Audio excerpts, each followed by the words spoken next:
सभी श्रोताओं के लिए।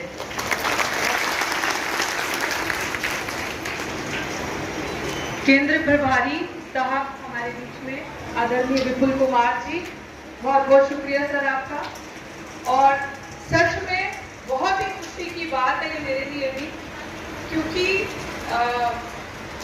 हुड्डा साहब ने बहुत अच्छी बात कही अभी मंच में जब वो आए, तो उन्होंने कहा कि जो पूर्व प्रधान जी भी थे उन्होंने भी बहुत अच्छा काम किया, उनके लिए भी हम जो वो काम कर गए उनको भी हमारा आदर सम्मान, और उनके लिए भी एक बड़ी तालियां बजाएं जोर से।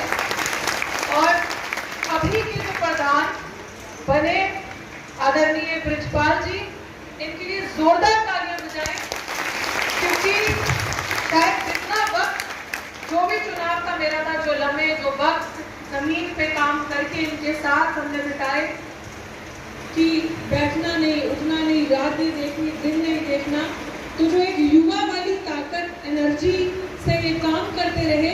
और मुझे लगता है कि यही कहते कि प्रकृति का नियम है बदलाव, चेंज, और change is the only way. तो वही एक चीज है जो सिर्फ एक तरीका है कि चेंज प्रकृति का नियम है, और ये चेंज जो बहन जी ने, जो पार्टी ने किया है, मुझे उम्मीद है बहुत अच्छे के लिए किया है। तो जोरदार तालियां बजाएं हमारे प्रधान ब्रिजपाल जी के लिए। और राजा नेनेडिया साहब जो कि जनरल सेक्रेटरी हैं पंजाब के, सर बहुत बहुत शुक्रिया आप सबका। और ऑफ कोर्स मैं भूलूंगी नहीं शिंदे साहब, जिनके पास मुझे नहीं लगता कि कोई एज इफ अभी तक ऑफिशियल डेजिग्नेशन है, लेकिन आप जो काम करते हैं सबको जोड़ने का, झुंझोड़ने का भी, और दिल से जो समाज की आप सेवा करते हैं, हमें ऐसे ही क्रांतिकारी लोगों की जरूरत है साथ चलने की। और जिन भी लोगों को आज ये जिम्मेदारी मिली है, आवाज इससे आवाज ठीक आ रही है, बढ़िया। चलो मैं ये कहती हूँ कि कुछ शॉर्टकट में 2-3 बातें करनी है, आप मुझे 2 मिनट ज्यादा दे देना, ज्यादा नहीं लेकिन 2 मिनट दे देना। ये जो आपके हमारे गले में पहनाया जाता है, ये मतलब मेरे मायने में कि जैसे ही आपको रिस्पॉन्सिबिलिटी मिलती है, ये बहुत बड़ी बात होती है, ये छोटी बात नहीं है। सबको समझ आ रही है ना हिंदी? कंफर्टेबल हो ना? हिंदी समझ आ रही है? ये बहुत बड़ी जिम्मेदारी है। लोग ऐसे हैं जिन्होंने पार्टी के, पता नहीं आप लोगों ने जब हम यहाँ से इलेक्शन लड़के गए, आपने वीडियो देखी कि नहीं देखी? मैंने एक वीडियो डाली थी, और जिन लोगों ने वो वीडियो नहीं देखी, बहुत सारे हमारे ऐसे साथी हैं जो सोशल मीडिया नहीं देखते, लेकिन आपके बीच में रूबरू होके मैं कुछ बातें बड़ी इंपॉर्टेंट कहना चाहती हूँ। युवा हूँ, युवा दिखती हूँ, युवा सोचती हूँ, जैसी सोच है उससे कहीं गुना ज्यादा अंदर जोश है, और अंदर कुछ करने की आग है। लोगों ने ऐसे ऐसे कमेंट मेरे सोशल मीडिया पे किए थे, क्या मैं यहाँ खड़ी हो सकती अगर आपको इजाजत है?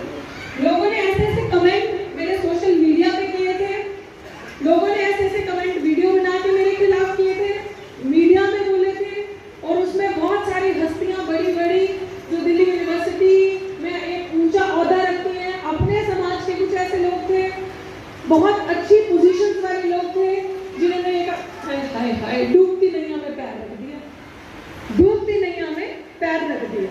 ये लोगों की विचार थे, सोच थे हमारे लिए। अब डॉक्टर रितु को लगा कि बड़ा जरूरी है उन लोगों को ये बात बताना जिनको लगा अब तो बीएसपी कुछ कर नहीं सकता, अब तो बीएसपी गई, अब तो बीएसपी के लोगों में दम नहीं, पार्टी में खत्म। ये बातें करना जरूरी है, ये बातें बोलना जरूरी है। जब आपको जिम्मेदारी मिलती है, क्या आप मुझे एक बात बताएं, इंसान मरता मर जाता है ना, आप और आप सबको जिताएगी। क्यों? मेरे मानने में जितनी खतरनाक मेरे लिए आज जो आपको लग रहा है बीजेपी है, उतनी खतरनाक कांग्रेस है, और उतनी खतरनाक आप सबके लिए, हमारे लिए आम आदमी पार्टी है। ये सब पार्टी वो हैं जो हमारे छोटे छोटे हिस्से तोड़ के बनी है। ये सब लोग वो हैं जिन्होंने हमारे लोगों को तोड़ा, हमारे लोगों को खरीदा। हमारे लोग जो दिन रात बड़े बड़े डॉक्टर हो, प्रोफेसर हो, चाहे एम्प्लॉयज हो, जो प्रवक्ता बने आज कांग्रेस के, गठबंधन के, जो भूल चुके हैं कि विचारधारा कहाँ है, जो भूल चुके हैं ये चीज कि आपका असली घर कहाँ है, उनको मैंने याद दिलाया कि बीजेपी के पीछे आरएसएस है, कांग्रेस के पीछे, गांधी परिवार के पीछे कांग्रेस है। दलित बहुजनों आपके पीछे कौन है? एक बार पीछे मुड़ के देखो, पीछे मुड़ के देखो। अगर आपके पीछे कोई है तो आपके विचार, आपकी अपनी पार्टी बहुजन समाज पार्टी। जब कोई लात मारेगा ना तो उठाने यही परिवार आएगा, यही घर आएगा। तकलीफ इसी को होगी जब आपके बच्चों के सपनों के साथ खिलवाड़ होगा। नौकरियां छीन ली, नौकरियां बची नहीं, सब सरकारी संस्थान जो थे आपके हाथों से ले लिए गए। मुझे बार बार बताने की जरूरत नहीं है। आपकी पेंशन स्कीम खत्म कर दी, सब खत्म कर दिया। लेकिन क्या आपको लगता है ये पार्टी आपके लिए लड़ेगी? चलो बहुत अच्छी बात है। हो सकता है इस प्रांगण में भी बहुत लोग ईमानदार, बहुत लोग ऐसे बैठे हैं। हो सकता है कुछ लोग आते जाते पीछे बाहर गए हो, जिन्होंने मुझे फ़ोन करके ये कहा था कि बहन जी इस बार आपने थोड़ी लेट कर दिया। दिल से बताएं, अब तो चुनाव हो गया, हमने आपको वोट नहीं दिया, हमने वोट गठबंधन को दिया क्योंकि हमें बीजेपी को हराना था। मुझे फ़ोन किया था कुछ लोगों ने चंडीगढ़ से, अपने ही समाज के थे। तो मैंने कहा भाई साहब आपका बहुत बहुत शुक्रिया, आप ये बात कह रहे हैं। देखो बीएसपी की क्यों मैं आपको ये चीज़ बता रही हूँ, जो लोगों ने एक नैरेटिव, एक एजेंडा सेट किया, जिस मीडिया ने पूरे चुनावी माहौल में 2 महीने के अंदर, जब चुनाव को 2 महीने रह गए थे, कभी बीएसपी की बात नहीं करी, कभी बहन कुमारी मायावती जी की बात नहीं करी, कभी मेन मीडिया अखबार ने हमें नहीं दिखाया। उस मीडिया ने हमारी हार पे चीन के चील कौओं की तरह हमें अखबारों में छापा, हमें मीडिया ने दिखाया, ये दिखाने के लिए कि बहन जी नहीं, बीएसपी गई, अब इनमें दम नहीं है, ये है इनकी असली काले चिट्ठे, ये है इनकी करतूत। अगर वही मीडिया दिन रात हमें दिखाती, हमारा प्रचार करती, दिखाती कि बीएसपी ने किन कैंडिडेट्स को उतारा है, बीएसपी ने क्या किया, उस मीडिया ने मजबूरी में दिखाया कि जब डॉक्टर ऋतु बीएसपी की कैंडिडेट दम रख के प्रेस क्लब में प्रेस कॉन्फ्रेंस के दौरान पहुंची कांग्रेस गठबंधन के कैंडिडेट को चुनौती देने के लिए कि आओ मेरे साथ डिबेट करो, तो वो दुम दबा के भाग गए। उस मीडिया ने तब दिखाया। तो आप सबको, हम सबको अब ये चीज़ सोचने की ज़रूरत है कि हमारा यहाँ सगा कोई नहीं है।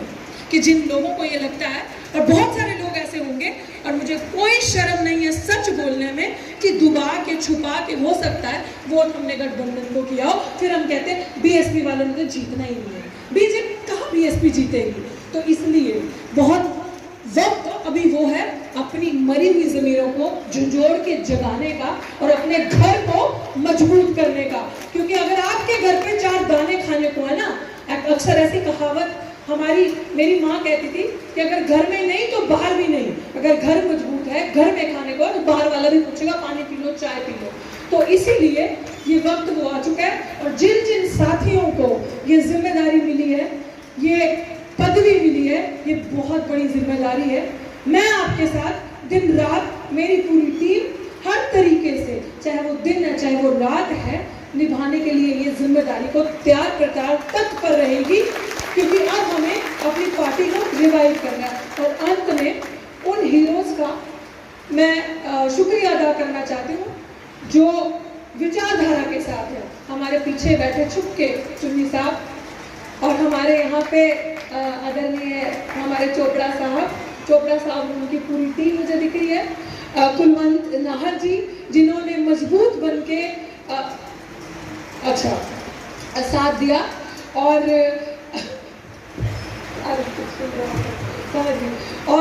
हमारे मंच पे हमारे बलबीर आलमपुरिया जी, जब रिजर्वेशन चोर छोड़ो मोर्चा चल रहा था तो भी आप जेल भी रह के आए हैं।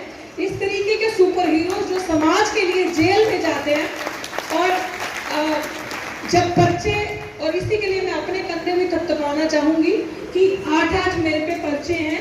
और अभी जो डॉक्टर चुनाव के बाद जब गई थी दिल्ली, तो उन्हीं पर्चों की जो तारीखें थी उनका भुगतान करने गई थी, जो 12 तारीख को ख़त्म हुए। तो अभी शांत हूँ, अभी हाल ही में कोई पर्चा नहीं है, कोई तारीख नहीं है। तो जितने भी लोगों ने, बड़े छोटे बुजुर्ग, अवतार सिंह जी ना मलोया से, है ना, मलोया तो अवतार सिंह जी, उन्होंने नाल भाई साहब जी बैठे, पूरी टीम, एक इंसान, माफ़ी चाहती हूँ, बाद में नहीं बोलना मेरा मंच से नाम नहीं लिया, मुझे नाम याद नहीं रहते, लेकिन हर एक वो इंसान जिसने बीएसपी की इलेक्शन नहीं, एक आंदोलन की तरह मान सम्मान के, हिस्सेदारी के, हकदारी के, अपने अस्तित्व को बचाने की लड़ाई चंडीगढ़ में लड़ी और पूरे देश ने देखा। और मेन मीडिया मजबूर हो गया हमें छापने के लिए, अखबार टीवी चैनल मजबूर हो गए हमें छापने के लिए। तो आप सब इस तारीफ के हकदार हैं, बहुत बहुत शुक्रिया। जिसे कहते हैं ना, जहाँ रात ढलने का नाम नहीं लेती, यही वक्त है सूरज तेरे निकलने का और ये वक्त है हमारे निकलने का। जय भीम, जय संविधान, जय भारत।